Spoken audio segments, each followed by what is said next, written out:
Hello again, everyone, and welcome back. Now, we're starting something new today. We're going to be looking at the solar festivals that run through the year. And joining me is Jeremy Rye, a good friend of mine. Jeremy and I have worked with the solar festivals for many, many years now. And what we're going to do is meet up just before each festival and have a chat about what it means, what you can do, how you may feel it, how you may wish to celebrate it, because it really puts the pulse of the year in your blood. And I think at this particular time, it's very good for us to be picking up these old rhythms again. So Jeremy is a well-known landscape architect. He's an intuitive, and he does amazing work with the land, but there's a lot more to him than that. So Jeremy, would you like to welcome first of all, and would you like to just give a very brief introduction about who you are and what you do? Yes, absolutely. I'm happy. Thank you. Yes, I am, as a title, a landscape architect, and that's a wonderful thing to be able to explore our relationship with the land and our connection to it, our relationships to it, and our understanding to it. And sometimes that involves me designing things that are going to appear on the landscape and how that will change the relationship with that particular landscape. Sometimes it's just helping us understand through walking the land that it has a being, a life of its own, and an area that can be created within where you know and what you do, and that you can deepen your connection, because we all know that there are millions of layers upon layer of working. And that doesn't mean we have to work with the whole world. It can mean we can work with our close environment and find a layer that works for us in that way. And I like to explore as many of those layers as I'm allowed to see in as many different ways as I'm allowed to see them, which can be, as you said, from celebrating solar festivals, the rhythms of the year, to designing, to walking, or just about being with elements like trees. So I do quite a lot of work with different trees, but all of them are about our connection, our rhythm, and about how the way that nature's rhythm works is the same way that the rhythm of ourselves and our lives throughout the year work, which is why it's so important that we really begin to understand more and rework with these natural rhythms, these solar festivals, and that we understand where we've come from with them, but also we overlay where we now are, because these were always oral traditions and the ways of coming together to celebrate.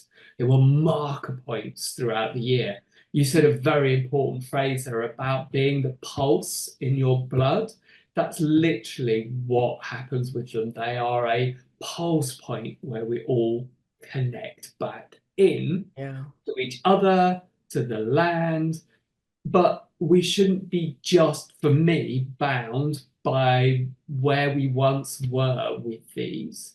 We need to understand now how we can work with them, but also individually, what does that mean for us as an individual working with the land, and to overlay our own personal journeys, beliefs over what is a framework that offers that wonderful thing to be able to explore it. So, what you may choose to do in 2024, think again about 2025 and see where you are and what's going on.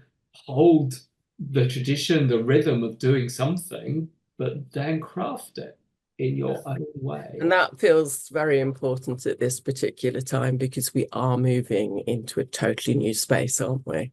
Yeah. People talk about the new earth. We're seeing um, the old ways crumble, the old structures crumble, and we're going to have to envision what comes next and what we want to build on the ashes of all of this. And it's important we get it right. We dream the best possible dream that we can. And the solar festivals, I mean, that, as you said, that rhythm is in all of us. Many are disconnected from it because of the way of things that have happened and the way people have chosen to live, but we can all re-establish it very easily. So this can be a very good way of slipping back into that dreaming the best possible dreams for humanity in the times ahead.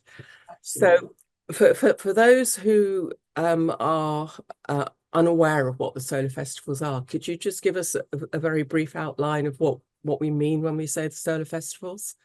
Yeah, of course. I mean, what we have these different rhythms. So we're all very much aware of the months of the year. And but if we then drop down to say, well, within those months of the year, we actually have different points that account for different parts of ourselves going through a year. And there are 8 of them that work within the cycle of a year. And those 8 deliver each time a different aspect of ourselves or a different focus of our journey going through the year.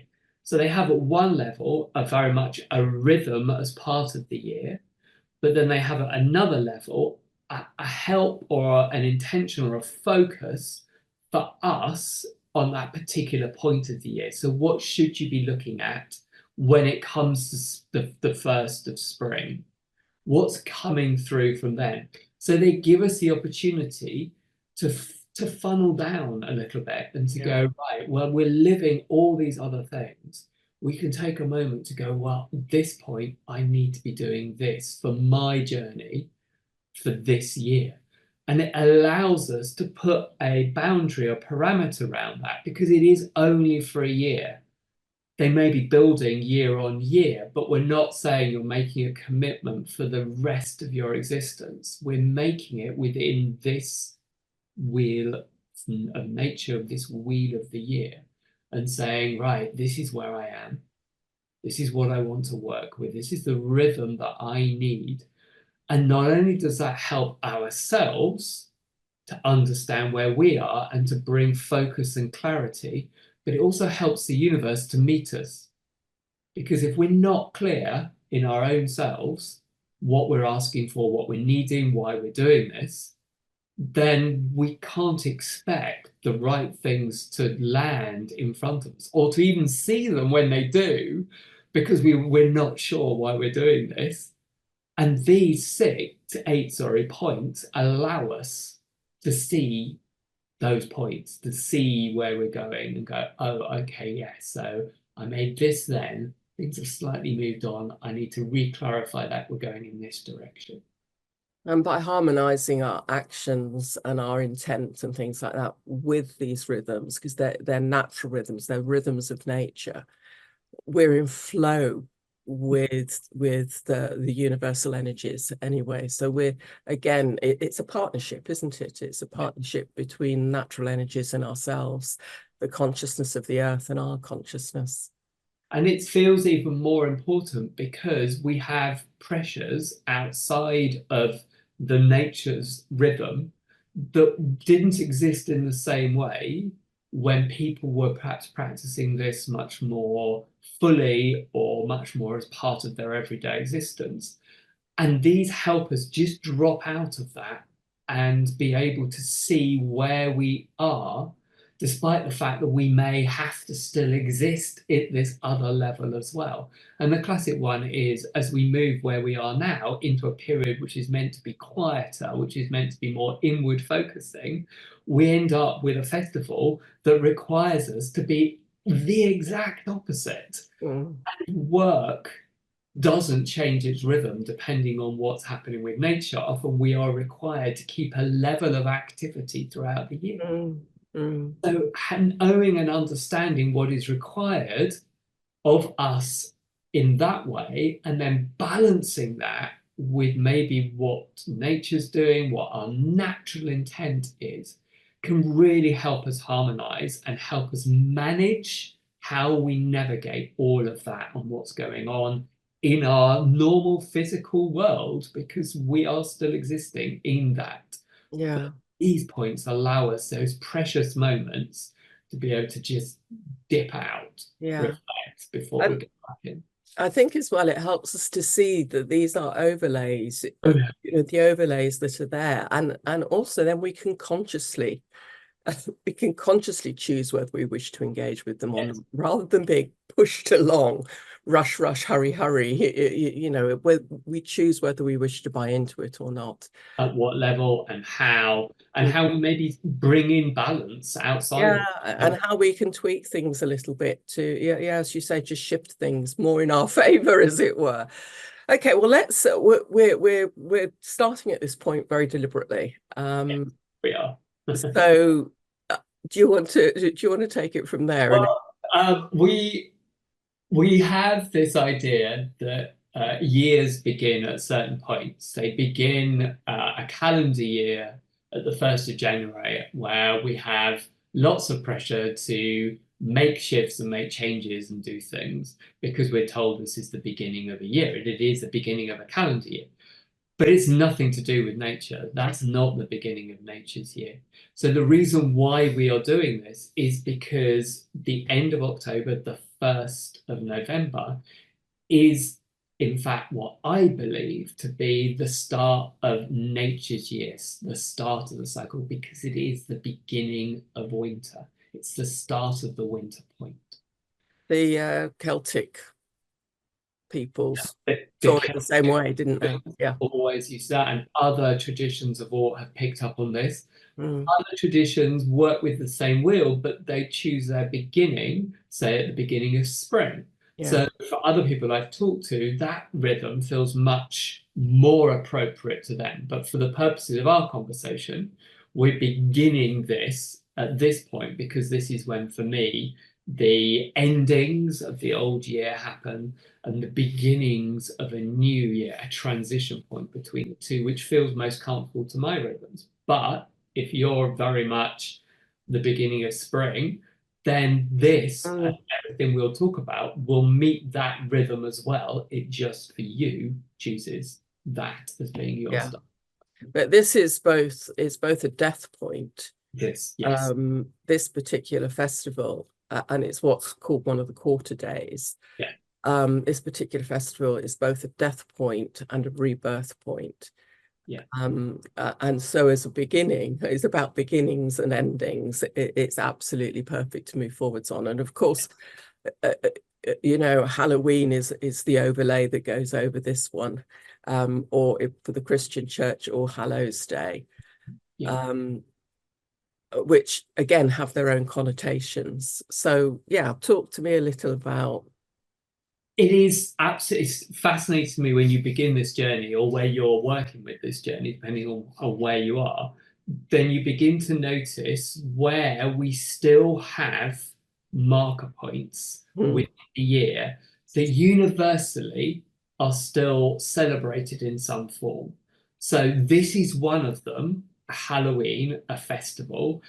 And regardless of your tradition, what I've loved is all around the world, there is a version of this at this time of year. Some are hmm, slightly earlier, some are slightly later, but this idea of celebrating the death, celebrating ancestors, celebrating something to do with this idea of an ending or a death point hmm, follows most traditions throughout the globe. And I love that fact that at this point in the year, everybody, that collective consciousness, is coming together to celebrate a death point, regardless of how they see that or the version they take for it. Now, for us, as you said, it's Halloween, and it's seen about a celebration of ancestors, but it's still people coming to mark and celebrate in some form something. yeah. That tradition has been done since whenever we can possibly manage to record some aspect of it. And other traditions have a much longer time with it all. Hmm, Uh, but it's wonderful that there is this collective consciousness that exists at this time of year.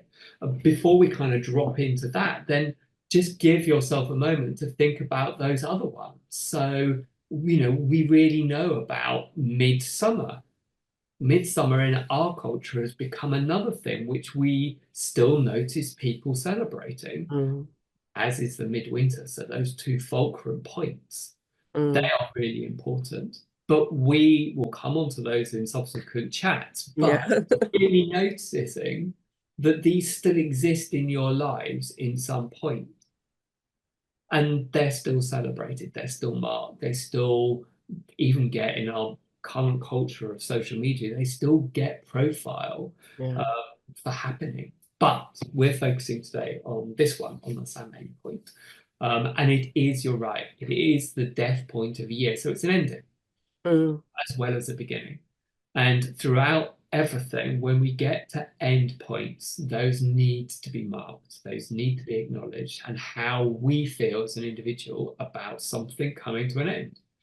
And celebrating that, celebrating our achievements, celebrating our roles as something ends, and allowing that chapter to gently and naturally close. We talked about flow earlier. Mm. This is the point where you will find certain things are ending, certain things, and it doesn't have to be projected into our work life. This will be phases in our lives, or it will be something about an attitude that we hold. Suddenly will start to end and close, and those need to be acknowledged to complete that cycle.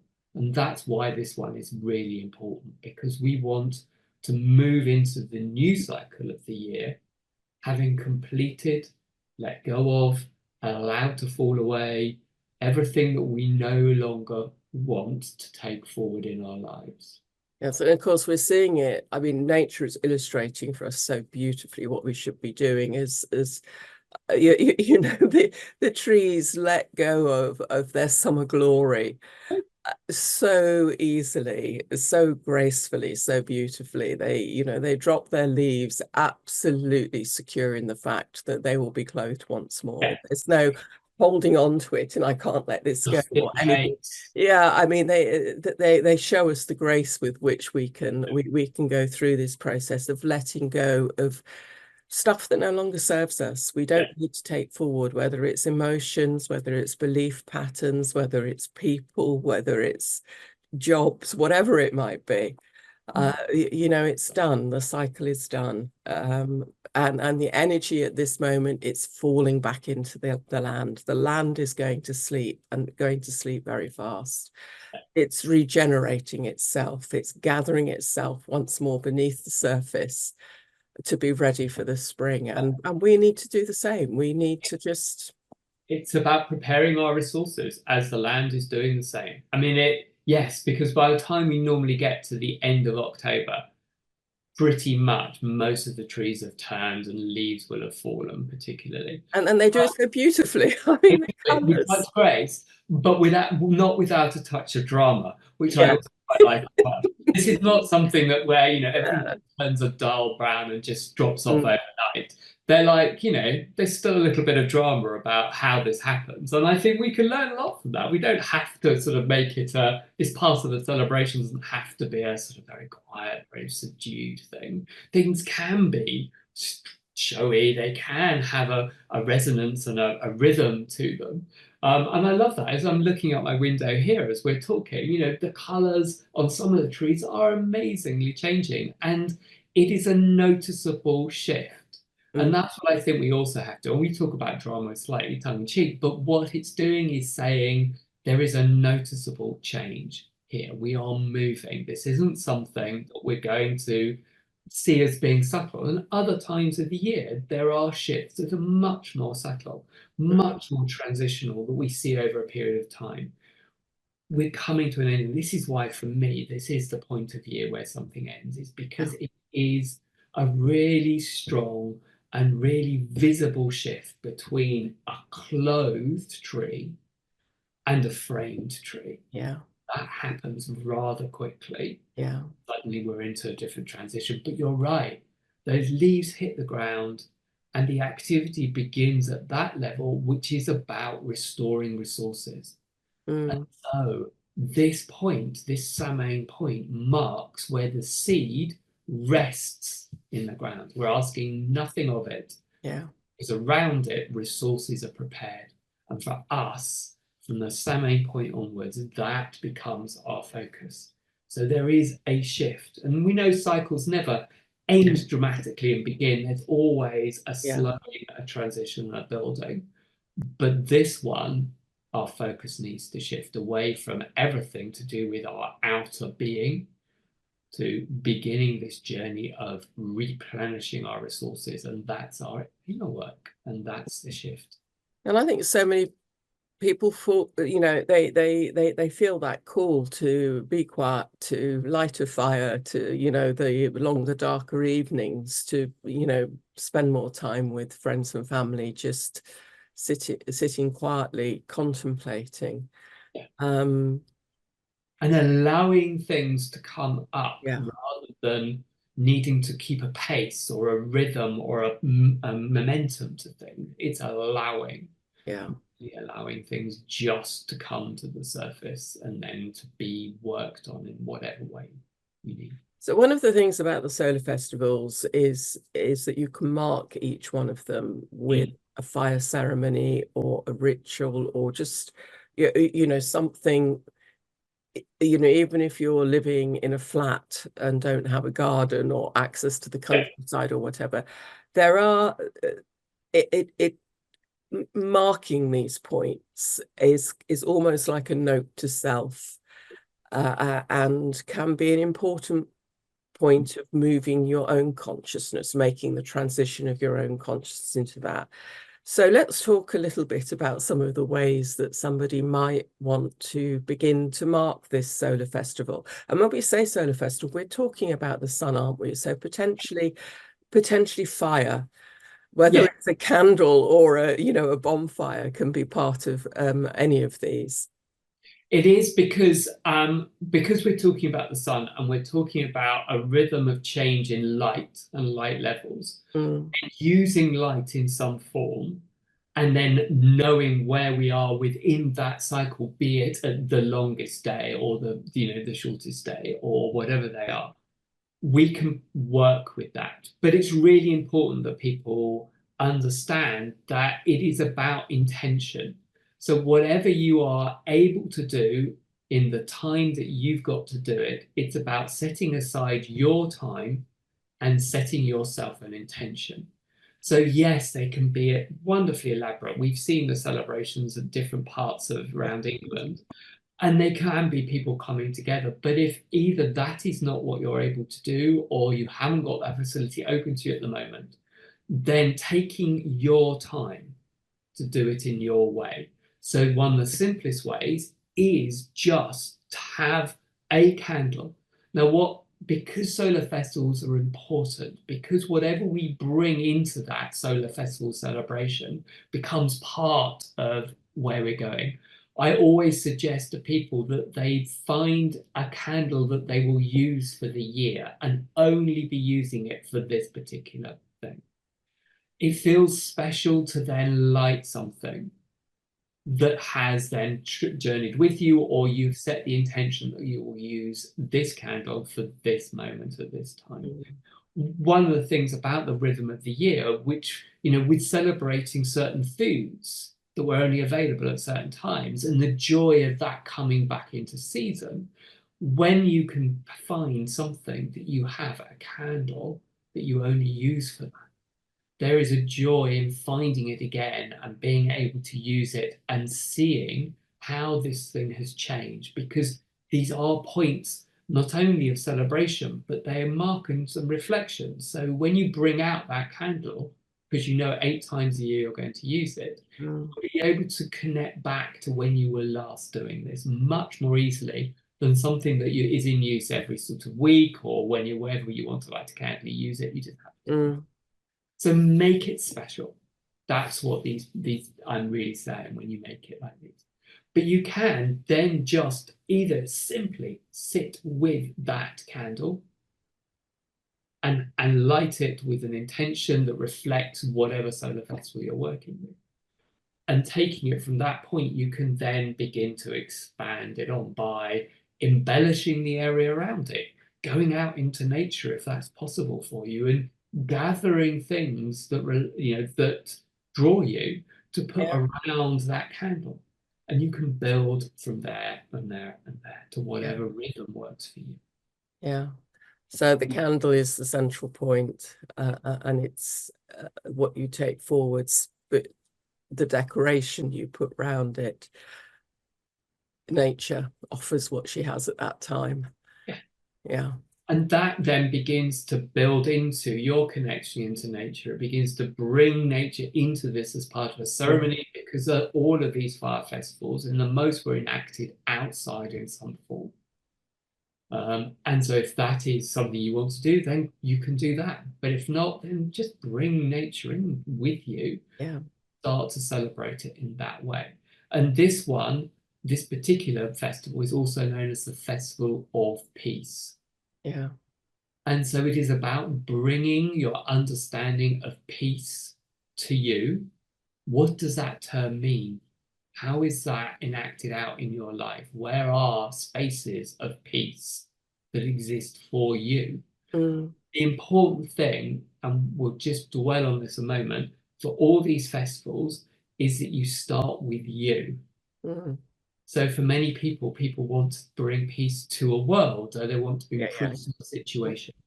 That's wonderful as an intention, but start it with you, Mm. hold it within you, and there it comes from a part of you if then you want to extend it out. Yeah. Allow yourself, particularly in this one, to dwell within what does peace mean for you? Where is it in your life? How? And also, I mean, these are troubled times. Um, what do you need to do to find peace for yourself? There Absolutely. may be, yeah, yeah. I mean, What is your there may relationship? be things you have to do to lay down certain burdens. Mm. It's important that Yeah.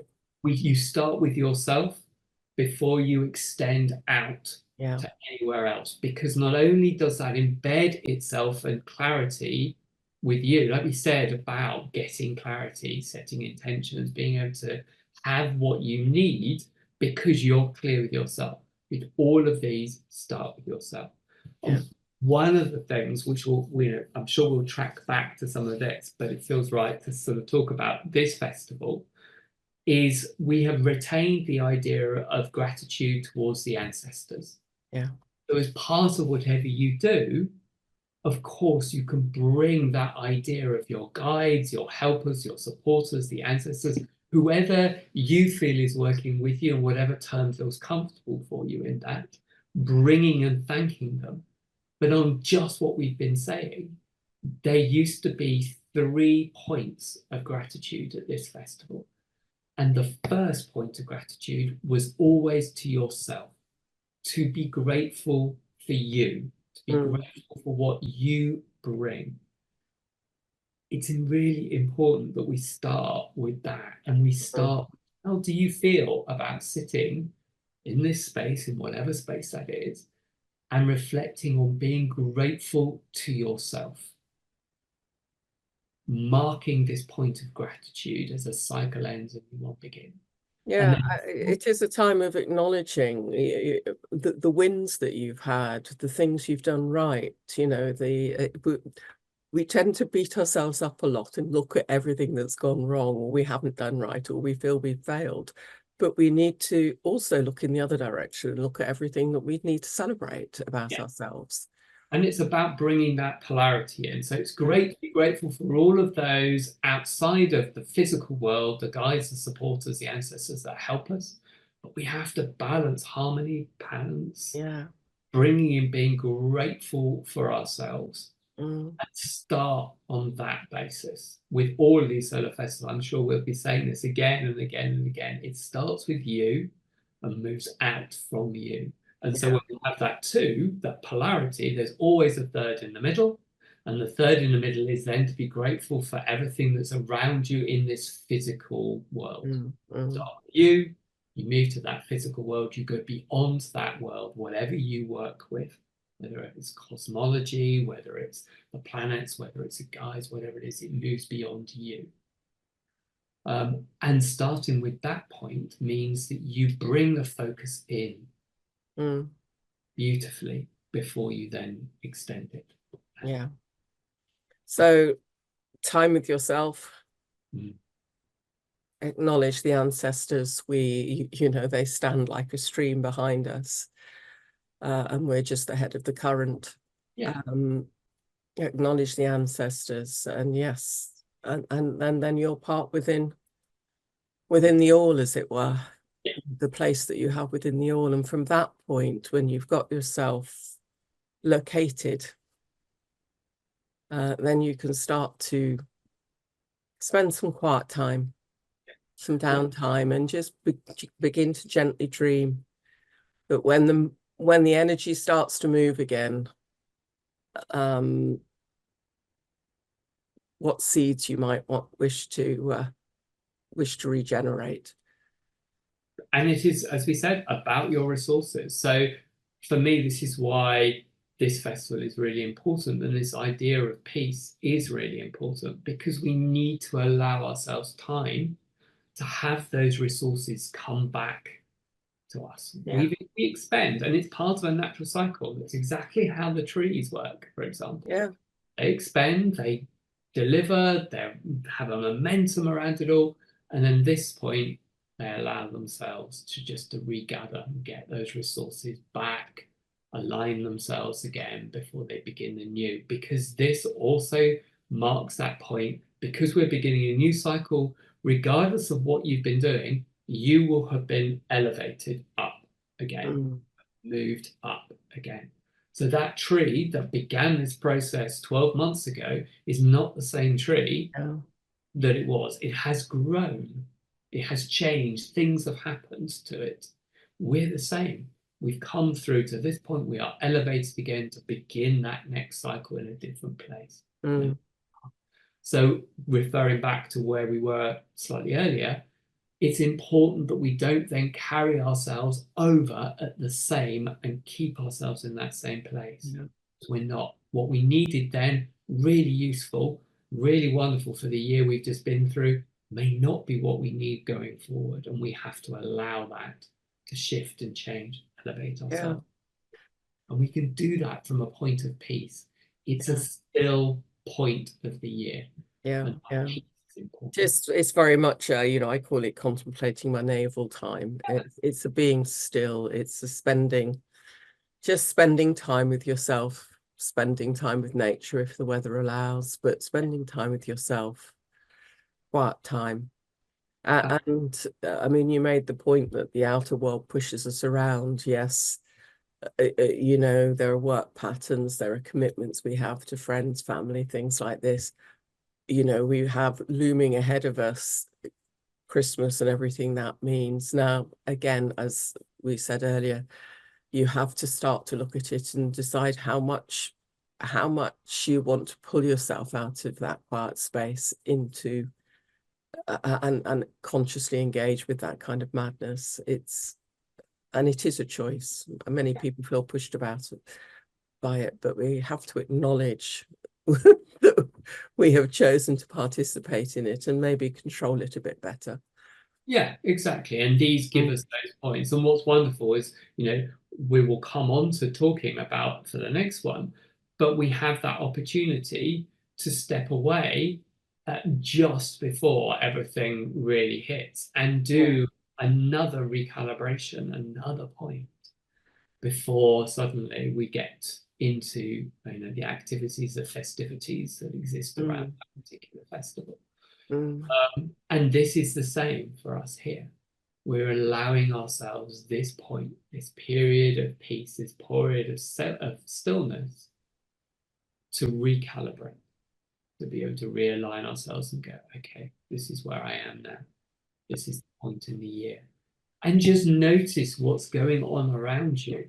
Part of these solar festivals have this uncanny knack of making you suddenly notice what's actually happening around you.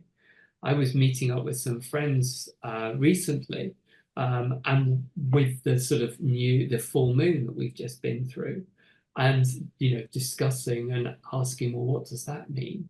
And then beginning to notice what was happening around them that related to that, and the same within this festival.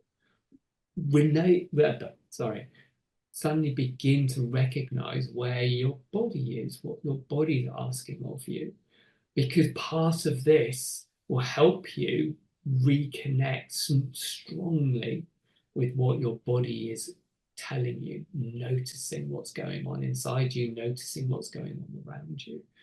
And you begin to be able to be discerning on, oh, okay, I hadn't realized that this is what's happening for me, or this is what I need. Really important. Yeah, it is very important. You know, our body is constantly giving us messages, and our body is very in harmony with these, you know, the rhythms of nature, even though we often choose to ignore that fact. Yeah. And if our body is saying to us, I just need a bit of quiet time, I need a few evenings in, I don't need to be out every night, I don't need to be busy doing, just give me a bit of rest. We need to be able to hear that. Yeah. And that's one of the gifts, I think, that these festivals bring if you choose to sort of open yourself to it, is that our body will, you know, our sensitivity to our body and listening to its messages can be greatly enhanced. Yeah, absolutely. And we can feel the energy, you know, go outside, put your feet on the earth and feel the energy. Where is the energy in the land? Is it, you can feel it just diving down. It's going to sleep. It wants some rest. Yeah, absolutely. And, you know, come the spring, you can feel it begin to stir. You can feel that life begin to come up. Yeah. And all of us have that ability. I mean, many of us have lost it, but it's simple enough to re-find it by just focusing on it. Yeah, And absolutely. opening yourself back to it. It's there within all of us.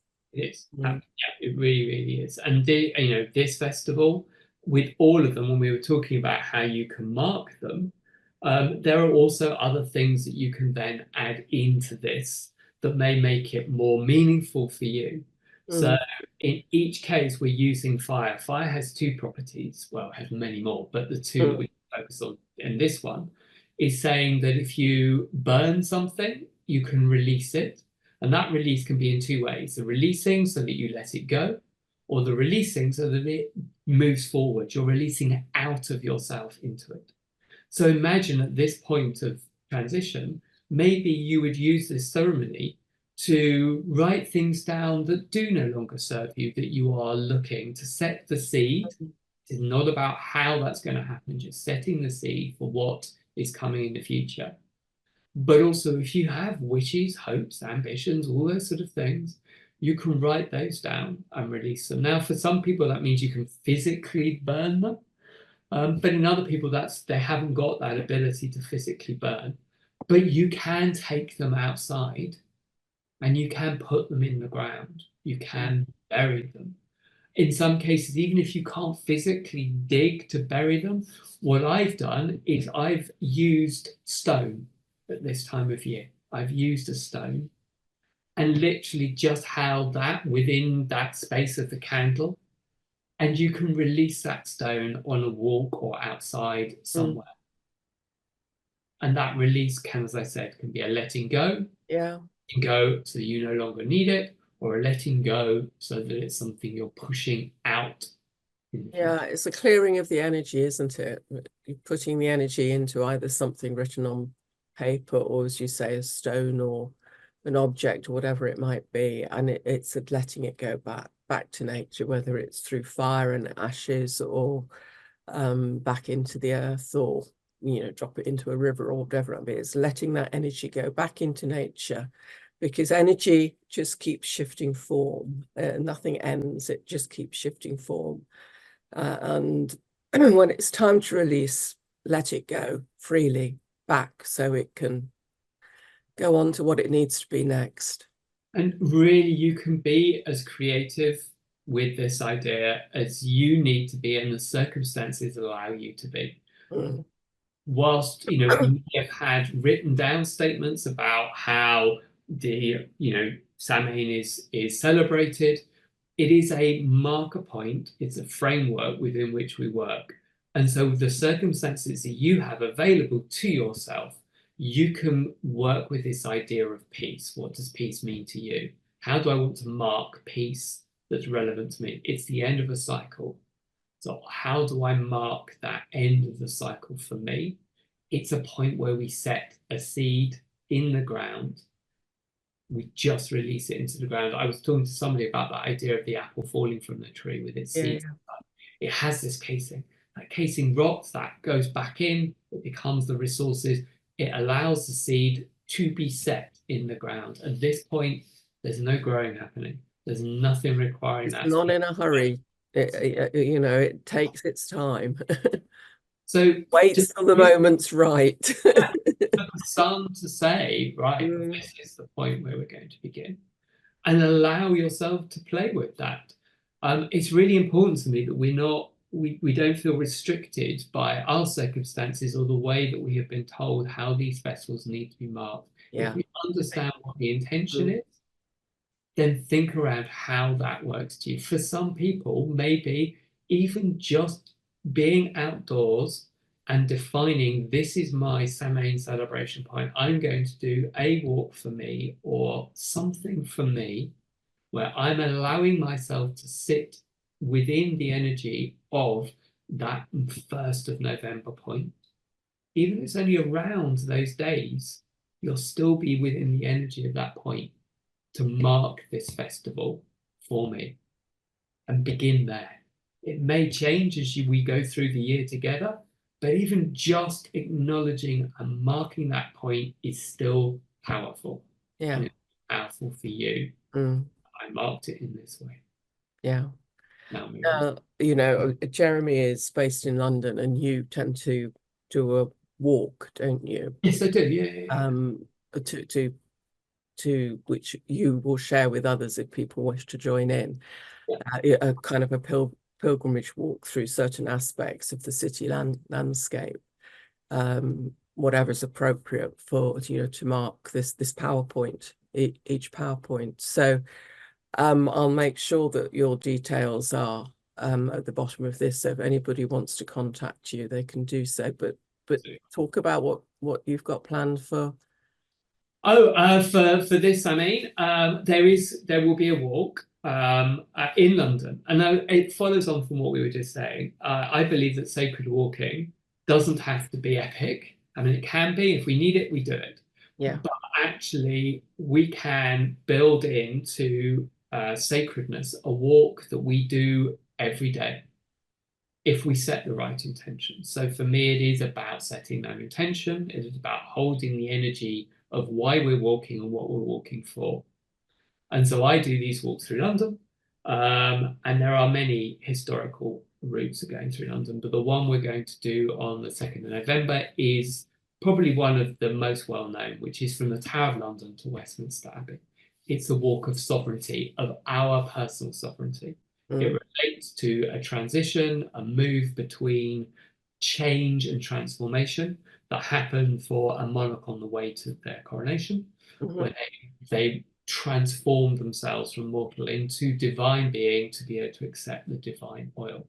We're also doing the same idea that we will walk and transition and transform ourselves at this point where the cycles shift and change, to prepare ourselves to accept that transition, to accept that new cycle, and to walk into it in a place of well-being.